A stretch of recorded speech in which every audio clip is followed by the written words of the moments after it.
오늘 우리에게 주시는 하나님의 말씀은 사도행전 15장 1절에서 11절까지 말씀입니다. 신약성경 213페이지에 있습니다. 우리 한 목소리로 같이 읽습니다. 어떤 사람들이 유대로부터 내려와서 형제들을 가르치되 너희가 모세의 법대로 할례를 받지 아니하면 능히 구원을 받지 못하리라 하니 바울 및 바나바와 그들 사이에 적지 아니한 다툼과 변론이 일어난지라. 형제들이 이 문제에 대하여 바울과 바나바와 및 그 중에 몇 사람을 예루살렘에 있는 사도와 장로들에게 보내기로 작정하니라. 그들이 교회의 전송을 받고 베니게와 사마리아로 다니며 이방인들이 주께 돌아온 일을 말하여 형제들을 다 크게 기쁘게 하더라. 예루살렘에 이르러 교회와 사도와 장로들에게 영접을 받고 하나님이 자기들과 함께 계셔 행하신 모든 일을 말하며 바리새파 중에 어떤 믿는 사람들이 일어나 말하되 이방인에게 할례를 행하고 모세의 율법을 지키라 명하는 것이 마땅하다 하니라. 사도와 장로들이 이 일을 의논하러 모여 많은 변론이 있은 후에 베드로가 일어나 말하되 형제들아 너희도 알거니와 하나님이 이방인들로 내 입에서 복음의 말씀을 들어 믿게 하시려고 오래전부터 너희 가운데서 나를 택하시고 또 마음을 아시는 하나님이 우리에게와 같이 그들에게도 성령을 주어 증언하시고 믿음으로 그들의 마음을 깨끗이 하사 그들이나 우리나 차별하지 아니하셨느니라. 그런데 지금 너희가 어찌하여 하나님을 시험하여 우리 조상과 우리도 능히 매지 못하던 멍에를 제자들의 목에 두려느냐. 그러나 우리는 그들이 우리와 동일하게 주 예수의 은혜로 구원받는 줄을 믿노라 하니라. 아멘. 네. 예루살렘 교회의 성도들은 대부분이 다 유대인이었습니다. 그들은 태어난 지 8일 만에 할례를 받았습니다. 평생 동안 소고기, 양고기, 염소고기 같은 것들을 먹었습니다. 돼지고기는 한 번도 입에도 대본 적이 없는 사람들입니다. 그들은 안식일을 철저하게 지켰습니다. 태어나서 한 번도 안식일 날 일을 해본 적이 없는 사람들입니다. 먹는 것부터 시작해서 옷 입는 것, 일하는 것, 대부분의 삶이 율법에 따라서 형성되었고 그것이 그들의 몸에 자연스럽게 배어 있습니다. 사람에게는 이런 어릴 때부터 습관적으로 익혀왔던 형식적인 것들이 강력한 영향을 끼칩니다. 만약에 우리가 태어나서 한 번도 돼지고기를 먹어보지 않았다고 생각해 봅시다. 그런데 여러분 앞에 돼지고기를 누가 먹으라고 딱 내놨어요. 그러면 그게 입으로 아무 생각 없이 그냥 딱 들어갑니까? 아니면 먹을 때 끄림직합니까? 먹을 때 끄림직하죠. 저도 가끔 한 번도 먹어보지 않은 것들을 먹어보는 그런 계기가 있는데요. 그때마다 젓가락이 조심스럽게 갑니다. 먹을 때 무슨 맛일까 긴장하면서 먹습니다. 어떤 사람들은 한 번도 안 먹어본 걸 먹어보려고 그러면 비위부터 상해가지고 목에서 넘어가지 않는 그런 경우도 있죠. 나도 모르는 사이에 이미 몸에 배어있는 그런 습관, 전통, 관습 이런 것들이 우리의 삶에는 굉장히 큰 영향을 끼친다는 거예요.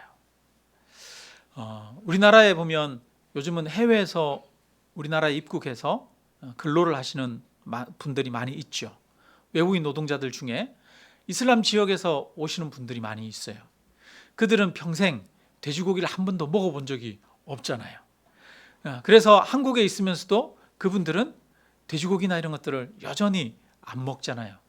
습관이라고 하는 것, 전통이라고 하는 것이 사람의 삶에 굉장히 큰 영향을 미친다는 거예요. 자, 예루살렘의 그리스도인들, 그들은 예수님을 믿었지만 유대교의 율법을 지키는 사람들이었어요. 그들은 주변에 있는 모든 사람들이 다 자기들과 같이 유대인입니다. 그러니까 그들이 지키던 예수님을 믿었다고 해서 그동안 지켜왔던 유대교의 전통을 버릴 필요가 있습니까? 없습니까? 없어요. 안식일을 지키고 또 음식 규례를 지키는 것이 같은 사람들과 유대인들과 섞여서 사는데 더 유익합니다. 오히려 그러다 보니까 그들은 예수 그리스도를 믿어야 하지만 동시에 율법도 지켜야 된다라고 하는 그런 생각을 강하게 가지게 되었습니다. 그들에게는 율법을 지키는 것이 자연스러웠다는 거예요. 자, 이런 예루살렘에 있는 그리스도인들, 이 사람들이 안디옥 교회를 방문했어요. 그런데 안디옥 교회는 이방인 교회잖아요. 거기에는 유대인들보다 이방인들이 더 많은 교회예요. 그러니까 생활 습관과 문화가 완전히 달라요. 안디옥 교회 갔더니 거기에는 할례 받지 않은 사람들이 많이 있어요. 옛날에, 요즘은 우리가 교회에서 밥을 해서 이렇게 먹지만 옛날에 초대교회 성도들은 교회에서 같이 교제를 하게 되면 각자 집에서 음식을 싸와가지고 그걸 가지고 나누어 먹었잖아요. 그런데 이방인 그리스도인들은 돼지고기나 이런 것도 먹었을 거 아니에요? 이스라엘 사람들은 피를 안 먹잖아요. 피는 생명이다 해서 피를 먹는 것을 혐오했습니다. 그런데 우리는 피가 들어간 음식 잘 먹잖아요. 선지 해장국도 잘 먹고요. 또 순대, 여러분 순대에도 피 들어가잖아요. 이런 것도 먹잖아요. 그런데 예를 들어서 유대인, 이 예루살렘에 있는 그리스도인들이 안디옥 교회를 딱 방문했더니 사람들이 음식을 가져왔는데 돼지고기를 가져왔네? 음식을 가져왔는데 순대를 가져왔네? 그러면 유대인들 입장에서는 어떻겠습니까? 굉장히 당황스럽고 놀라게 되는 것이죠. 그래서 이 유대에서 온 그리스도인들이 이야기를 하는 겁니다. 너희들도 안식일을 지켜야 돼. 너희들도 율법을 지켜야 돼. 이렇게 이야기를 하는 거죠. 한번 15장 우리 그리스도인들을 이렇게 생각하는 거예요. 15장 1절 한번 읽어봅니다. 15장 1절. 어떤 사람들이 유대로부터 내려와서 형제들에게 가르치되 너희가 모세의 법대로 할례를 받지 아니하면 능히 구원을 받지 못하리라 하니. 여기 보니까 할례를 받지 못하면 능히 무엇을 받지 못하리라? 구원을 받지 못하리라. 이렇게 예루살렘에서 온 그리스도인들이 이런 이야기를 안디옥 교회 성도들에게 막 하는 거예요. 그러니까 예루살렘 교회 성도들이 보기에는 얘네들은 할례를 안 받았어요. 그러니까 얘네들은 뭘 못했어요? 구원을 얻지 못한 거예요. 그러니까 안디옥 교회 성도들을 향해서 야, 니네 그리스도인 맞아? 야, 니네 구원 얻은 거 맞아? 야, 예수 믿는다고 하면서 어떻게 할례를 안 받을 수 있어? 예수 믿는다고 하면서 어떻게 안식일을 안 지켜? 예수 믿는다고 하면서 어떻게 그렇게 행동할 수 있어? 야, 니네도 할례 받아야 돼. 니네도 율법 지켜야 돼. 그래야 구원 얻어. 이렇게 이야기를 하는 거죠. 예수 믿는 사람들이 어떻게 그럴 수 있어? 이렇게 예루살렘에서 온 성도들이 안디옥 교회 성도들을 보고 이야기를 하는 거예요. 아예 니네는 구원도 못 받았어. 이렇게 이야기를 하는 거죠. 예루살렘 교회에서 온 성도들 입장에서는 이 안디옥 교회 성도들이 아주 심각하게 잘못되어 있다. 문제가 아주 많다. 이렇게 생각을 하는 거예요. 예수를 믿으려면 그들도 우리처럼 해야 돼. 이렇게 생각을 하는 거죠. 여러분, 우리도 이럴 때 있지 않습니까? 우리도 어떻게 예수 믿는 사람이 그렇게 할 수 있어? 예수 믿는 사람은 이렇게 해야 돼. 교회는 이렇게 해야 돼. 이렇게 생각할 때가 참 많이 있죠. 여러분, 한국에 있는 선교사님들이 아프리카 가서 선교를 하면 거기에서 예배를 드리고 교회를 세우고 하면 그 예배 형식이나 이런 게 한국의 예배 형식이랑 닮아 있을까요? 안 닮아 있을까요?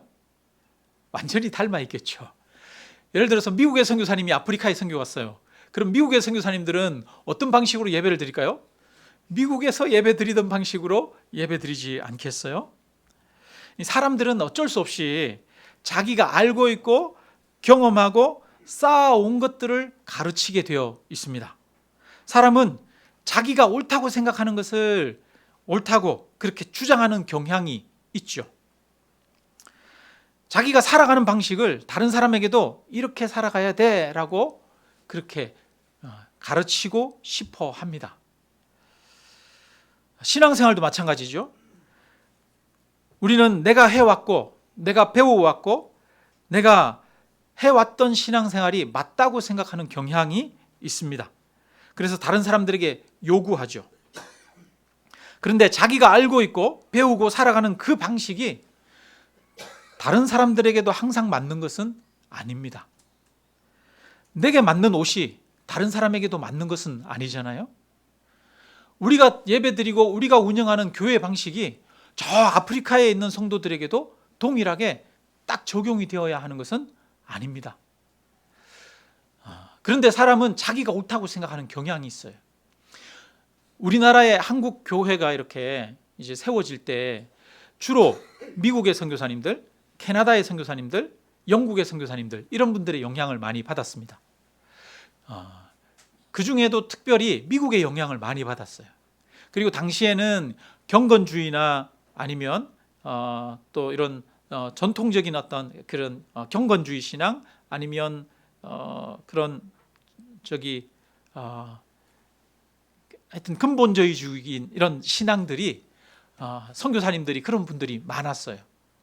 그러다 보니까 그분들이 한국에 와서 복음을 전할 때도 자기들이 가지고 있는 그런 방식으로 복음을 전한 것이죠. 그분들은 음주나 흡연이나 이런 것들을 안 했어요. 잘못된 것이라고 여겼어요. 그런데 여러분 지금도 보면 유럽이나 이런 데 그리스도인들은 목사님들이나 성도들도 음주하거나 흡연이나 이런 것들을 자연스럽게 생각합니까? 안 합니까? 자연스럽게 생각해요. 그런데 미국에 있는 그 교회들이 한국에 이렇게 선교사님들이 파송될 때만 해도 음주나 흡연을 잘못된 것이라고 많이 생각하는 경향이 있어요. 그런데 한국에 왔더니 한국의 성도들이 한국의 사람들이 난리가 아닌 거예요. 보니까 그 가을철 겨울철 되면 농한기가 오잖아요. 농한기가 오면 먹을 것도 없는데 그걸 가지고 술을 빚어가지고 술을 마시고 해롱되는 거예요. 겨울에 사람들이 할 게 없으니까 방 안에 앉아가지고 노름만 하고 있는 거예요. 그러니까 술 먹지 마라. 그 다음에 담배 피지 마라. 옛날에는 찬송가 중에도 술 끊자, 술 먹지 말자 이런 찬송가가 있었대요. 술 먹는 돈 아껴가지고 학교 짓자 가사들 중에 보면 이런 가사들이 있었어요. 그러니까 자기들이 해왔던 신앙의 방식을 그대로 해야 된다라고 요구하는 이런 경향이 있는 것이죠. 자, 예루살렘에 있는 유대인 그리스도인들 그 사람들도 마찬가지인 거예요. 안디옥 교회에 와가지고 안디옥 교회 성도들에게 야, 니네도 우리처럼 해야 돼. 사람은 이런 경향이 다 있죠. 여러분에게도 그런 경향이 있습니까? 내가 하는 방식이 옳다고 생각하는 경향이 우리에게는 다 있잖아요. 그죠? 우리에게는 다 있습니다. 그런데 중요한 것은 겉에 있는 옷이 아니라 그 안에 있는 알맹이가 중요하죠. 그 안에 있는 예수 그리스도가 중요합니다. 예수 그리스도의 구원의 복음이 중요하지 그 외에 예배 형식이나 교회 운영이 어떻게 되고 있는지 이런 것이 핵심은 아니라는 거예요. 여러분, 본질이 있고 본질 외적인 비본질적인 것이 있지 않습니까? 우리가 사람들이 옷을 입어요. 옷을 입으면 이 옷이 중요합니까? 안에 있는 사람이 중요합니까? 안에 있는 사람이 중요하죠. 그런데 사람들은 이 명품 옷을 딱 입고 이렇게 있으면 자기가 마치 명품이 된 것처럼 그렇게 생각을 하죠. 큰 차, 좋은 차 타고 쫙 가면 저도 가끔 옛날에 저는 항상 경차 타고 다니고 막 이랬거든요. 오래된 중고차 타고 다니고 그러다가 막 외제차들 많이 있는데 이런 데 가서 딱 주차하려고 그러면 왠지 내가 초라한 것 같고 작아 보이고 이렇게 느껴질 때가 있어요. 여러분, 우리가 그 차가 좋은 것이지 내가 대단한 것 아니잖아요. 그런데 사람들은 외적인 그 차나 아니면 여러 가지 학위나 옷이나 이런 걸 가지고 마치 자기가 대단한 것처럼 그렇게 여길 때가 있죠. 본질과 비본질을 착각하는 경우, 섞어서 생각하는 경우, 비본질적인 것을 본질로 생각하는 경향이 우리에게는 있습니다. 그래서 여러분, 지금 할례를 받아야지 구원을 얻어 이렇게 이야기를 하는 거예요. 할례가 구원을 얻게 하는 게 아닌데 비본질적인 것, 율법을 지켜야 구원을 얻어 이렇게 이야기를 하는 거죠. 그래서 이 안디옥 교회가 예루살렘에서 성도들이 온 다음에 난리가 났어요. 그 안에서 막 다툼이 일어나고 논쟁이 일어나고 그런 거예요. 여러분, 바울과 바나바가 그런 잘못된 주장들을 보고 그냥 있을 수 없잖아요. 그렇게 되면 복음을 변질시키는 거잖아요. 하나님의 구원을 타락시키는 거잖아요. 그러니까 그냥 있을 수가 없는 거예요. 그래서 많은 다툼과 변론이 일어나는데 한쪽에서 자기 주장을 포기할까요? 하지 않을까요? 포기 안 하겠죠. 예루살렘에서 온 사람들은 자기가 옳다고 주장하고요. 바울과 바나바는 그게 아니다. 하나님이 이렇게 역사하고 계신다라고 주장하는 거예요. 도저히 여기서는 답이 안 나오는 거예요. 그래가지고 안 되겠다. 우리가 사도들에게 이것을 물어야 되겠다. 그렇게 해서 안디옥 교회가 바나바와 바울을 이 예루살렘 교회에다가 파송을 하게 됩니다. 그래서 예루살렘 교회에 가서 이 문제를 정식으로 해결해 달라 요청을 하게 되고, 예루살렘 교회는 사도들과 장로들을 다 모읍니다. 그래서 총회를 하게 되는 거죠. 총회. 예루살렘의 공회가 열리게 되는 거예요. 그래서 처음으로 공회가 열리는 게 바로 이 사도행전 15장의 내용입니다. 이 문제는 굉장히 중요한 회의예요. 역사적인 회의입니다. 왜냐하면 중요한 신학적인 문제를 다루고 있거든요. 예수를 믿어도 할례를 받아야 되느냐 말아야 되느냐, 어떻게 해야 구원을 얻느냐라고 하는 문제예요.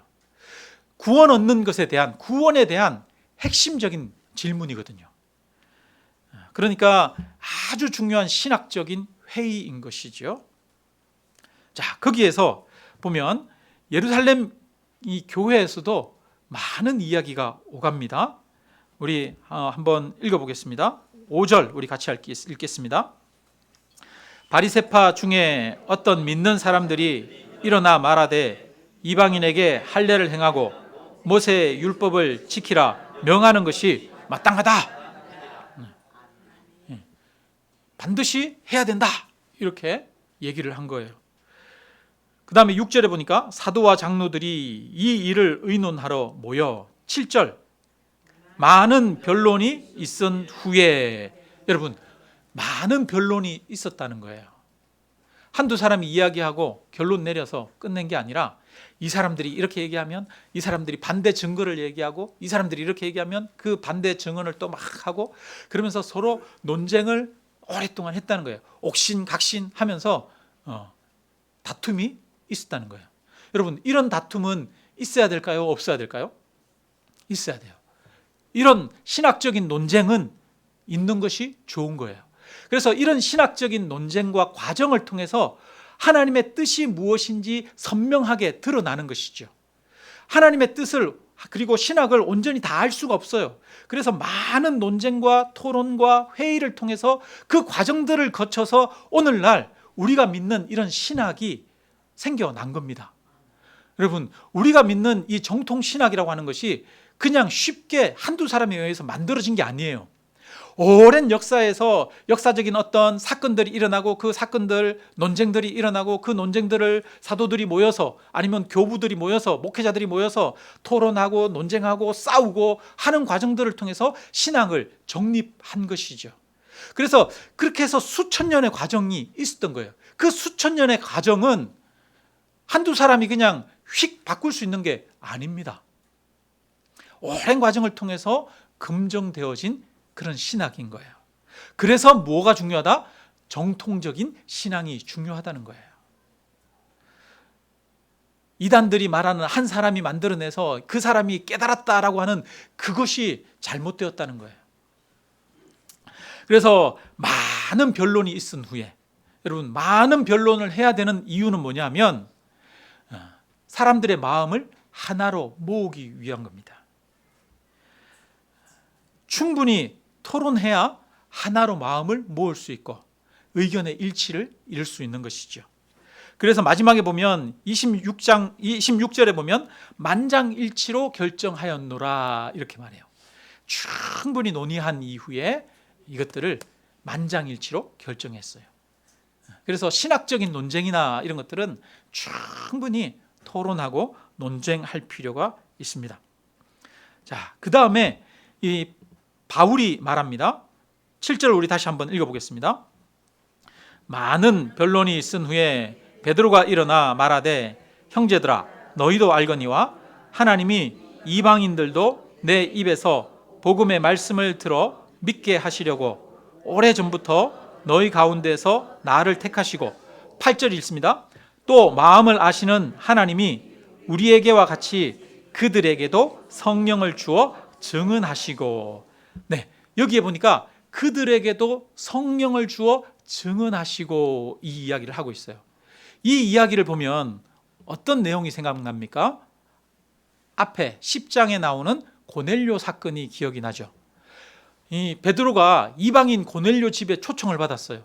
그리고 이방인 고넬료에게 예수님에 대해서 전했더니 그들에게도 성령이 임하시고 오순절날 마가다락방에서 제자들이 경험했던 성령의 임재의 역사와 똑같은 역사를 그들에게도 역사가 일어나는 것을 경험했죠. 그래서 그 이야기를 하는 겁니다. 그들에게도, 이방인들에게도 할례를 받지 않았을 때 그들에게 성령을 주어 뭐 하시고? 증언하시고. 여러분, 성령을 통해서 증언하셨다는 거예요. 뭐를 증언합니까? 이 사람은 하나님의 자녀다. 이 사람은 하나님의 사람이다. 이 사람은 구원 얻은 백성이다 라고 하는 것을 뭐가 증언합니까? 성령을 통해서 하나님이 증언하시는 거예요. 원래 할례가 뭐냐면 할례가 이스라엘 백성, 하나님의 구원받은 백성이라고 하는 것을 몸에다가, 육체에다가 표현을 하는 거죠. 육체에다가 표시를 하는 거예요. 그래서 할례를 받은 사람은 너는 이스라엘 백성이구나, 이거를 나타내는 거예요. 그런데 이 할례가 진정한 하나님의 백성이 되게 하는 것이 아니라 무엇이 진정한 하나님의 백성이 되게 하는 증거다? 성령이 하나님의 백성이 된 증거다라고 하는 거예요. 그래서 할례는 바울이 말합니다. 바울이 어떤 사람이 할례 받은 사람이냐? 바로 예수의 이름을 믿고 성령을 받은 자들이 할례 받은 자다. 바울이 하나님의 성령으로 봉사하며 그리스도 예수로 자랑하고 육체를 신뢰하지 않는 자, 이 육체뿐 아니라 내가 한 여러 가지 행위나 어떤 내가 가지고 있는 여러 가지 자격을 신뢰하지 아니하는 우리가 곧 할례판이라 이렇게 말합니다. 그러니까 진짜 할례는 뭐라는 거예요? 진짜 할례는 예수 그리스도를 믿어 성령을 받는 것이 진짜 할례다라는 거예요. 그래서 육체에 행하는 이스라엘의 이 할례는 바로 예수 그리스도를 믿어 성령을 받는 것을 보여주는 예표라고 하는 겁니다. 이것은 예표예요. 약속이에요. 할례는 약속이고 그것이 성령의 임재를 통해서 성취되었어요. 그러면 이미 성취된 것이 중요하지 이 약속이 중요한 건 아니잖아요. 그러니까 육체의 할례를 받는 게 중요한 게 아니다. 그것을 통해서 구원 얻는 것이 아니다.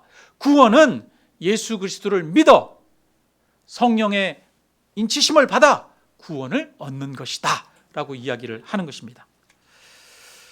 그래서 10절에 이렇게 말하죠. 그런데 지금 너희가 어찌하여 하나님을 시험하여 우리 조상과 우리도 능히 매지 못하던 멍에를 제자들의 목에 두려느냐. 제자들에게 너희가 가지고 있는, 너희가 알고 있는 옛것을 강요하지 말라는 거예요. 그들의 목에 멍에를 씌우지 말라는 거예요. 그러면서 11절, 그러나 우리는 그들이 우리와 동일하게 주 예수의 은혜로 구원받는 줄을 믿노라. 우리와 그들은 동일하다. 마찬가지다. 우리는 유대인들도 그렇고 이방인들도 그렇고 무엇으로 구원 얻는다? 주 예수 그리스도의 은혜로 구원 얻는다라고 이야기를 합니다. 여러분, 저와 여러분은 예수 그리스도의 은혜로만 구원 얻는 줄로 믿습니다. 예수 그리스도 은혜 외에, 십자가 그 구원 외에 할례라든가 다른 것을 이야기하는 것은 예수 그리스도의 그 십자가 은혜를 값없게 만드는 거예요. 하찮게 여기는 거예요. 한번 생각해 보세요. 여러분, 이 세상에서 가장 중요한 게 목숨입니다. 사람의 생명보다 중요한 게 없죠. 사람의 생명을 줬어요. 목숨을 내줬어요. 그런데 그 목숨이 예수 그리스도가 십자가에 우리를 위해서 죽으신 것이 우리를 구원하는 게 아니라 할례 받아야 구원 얻어. 너 할례 받아. 여러분, 이것은 예수님의 십자가를 모욕하는 거죠.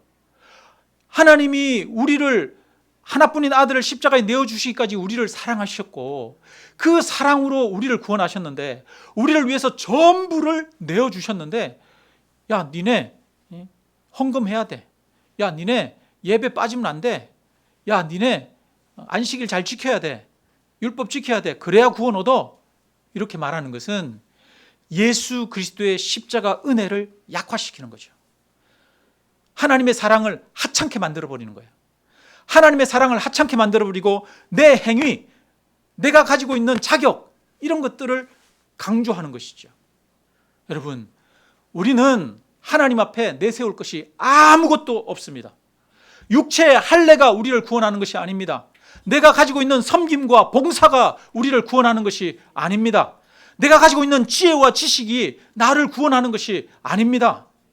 오직 우리를 구원하는 것은 값없이 베푸시는 예수 그리스도의 십자가 은혜, 예수님이 날 위해서 대신 죽으신 그 은혜, 그것뿐인 줄로 믿습니다. 우리가 그 구원, 하나님의 구원을 대신할 수 있는 것은 아무것도 없어요. 우리가 가지고 있는 모든 것들은 그 구원의 은혜에 비하면 하찮은 것들 뿐이에요. 그런데 너는 이렇게 해야 돼, 이렇게 해야 돼 라고 하지 말라는 거예요. 여러분, 이렇게 안디옥 교회 성도들을 향해서 야, 너 이렇게 해야 돼, 이렇게 해야 돼 라고 하는 것은 뭐다? 그들의 목에 우리도 감당하지 못하는 멍에를 씌우는 거다라는 거예요. 여러분, 혹시 우리는 교회에서 신앙생활 하면서 타인을 향해서 이렇게 멍에를 씌우는 경우가 있습니까, 없습니까? 왜 저 사람 저래? 저러면 안 되지, 이렇게 해야 되지. 여러분, 너무 그렇게 보지 마셔요. 여러분, 중요한 건 뭡니까? 본질이에요. 본질. 여러분, 비본질적인 것은 그것이 핵심이 아니에요. 그렇죠? 근데 교회에서 보면은 비본질적인 거 가지고 싸울 때가 있습니까, 없습니까? 있어요. 여러분, 본질적인 거 갖고 싸워야 돼요. 본질적인 거 갖고. 본질을 놓고, 진리를 놓고 싸워야 돼요. 진리는. 지금 바울과 바나바가 이 안디옥에 온 이 유대 그리스도인들과 싸우잖아요. 변론을 하잖아요. 논쟁을 하잖아요. 논쟁을 해가지고 해결이 안 되니까 예루살렘 공회에 가가지고 사도들과 장로들을 다 모아놓고 거기서 또 변론하고 무엇이 옳은지 끝까지 찾아내잖아요. 이것은 진리의 싸움이죠. 진리의 싸움. 여러분, 진리의 싸움은 해야 되는 것이에요. 찾아내야 되는 것이에요. 진리는 지켜야 되는 것이죠. 그런데 그 진리 외에 비진리, 비본질은 이래도 되고 저래도 될 수 있어요. 이래도 되고 저래도 되는 문제로 목숨 걸고 싸우면 안 돼요. 그런데 많은 경우 사람들이 이래도 되고 저래도 되는 거 가지고 목숨 걸고 싸우는 경우 있습니까, 없습니까? 있어요. 많아요. 얼마나 많아요, 우리는. 여러분, 비본질을 가지고 싸우지 말고 예수 그리스도 십자가의 은혜를 가지고 붙들고 그걸로 싸우는 본질적인 싸움을 하는 그런 저와 여러분이 되시기를 주님의 이름으로 축원합니다. 네, 그 다음에 이제 그 바울과 바나바가 그동안의 하나님의 역사, 하나님이 어떻게 역사 속에서 행하셨는지, 전도 현장에서 어떻게 행하셨는지 이런 것들을 이야기합니다. 구체적인 사례를 이야기를 하는 것이죠. 그래서 하나님의 성령께서 어떻게 인도하고 계시는지 그걸 통해 하나님의 뜻과 계획들을 찾아 나가는 거죠. 마지막에 이제 야고보가 이 모든 것들을 정리하는 이야기를 합니다.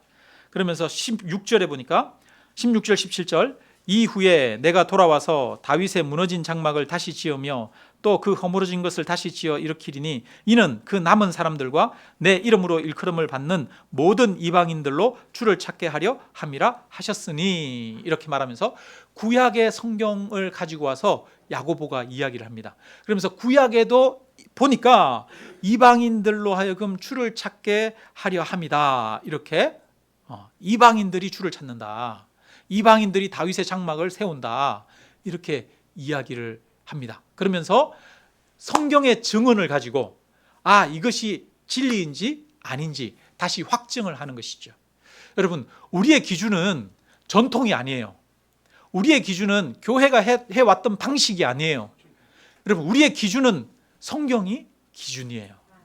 그래서 최종적으로 성경적으로 이것이 옳은지 그른지를 야고보가 이야기를 하는 것이죠. 그러면서 성경적으로 보니까 구약에도 이것이 예언되어 있다. 그러니까 이방인들에게 할례를 받게 할 필요가 없다라는 거예요. 그러면서 19절 20절 우리 같이 한번 읽겠습니다. 그러므로 내 의견에는 이방인 중에서 하나님께로 돌아오는 자들을 괴롭게 하지 말고 다만 우상의 더러운 것과 음행과 목매어 죽인 것과 피를 멀리하라고 편지하는 것이 옳으니. 아멘. 근데 여러분, 여기 보니까 내 의견에는 이렇게 말해요. 그러면서 네 가지를 하지 않는 것이 좋겠다, 이렇게 말해요.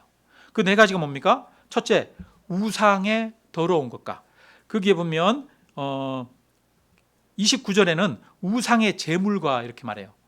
그러니까 우상 숭배를 하는 것 말고 우상의 제물을 먹는 것도 포함하는 거예요. 그리고 음행과 목매어 죽인 것과 피를 멀리하라고 편지하는 것이 옳다, 이렇게 말합니다. 여러분, 다른 거 필요 없다 그랬잖아요. 할례를 받을 필요 없고 구약의 율법을 지켜야 구원 얻는 것도 아니고 오직 예수 그리스도의 은혜로 구원 얻는다, 이렇게 얘기를 했잖아요.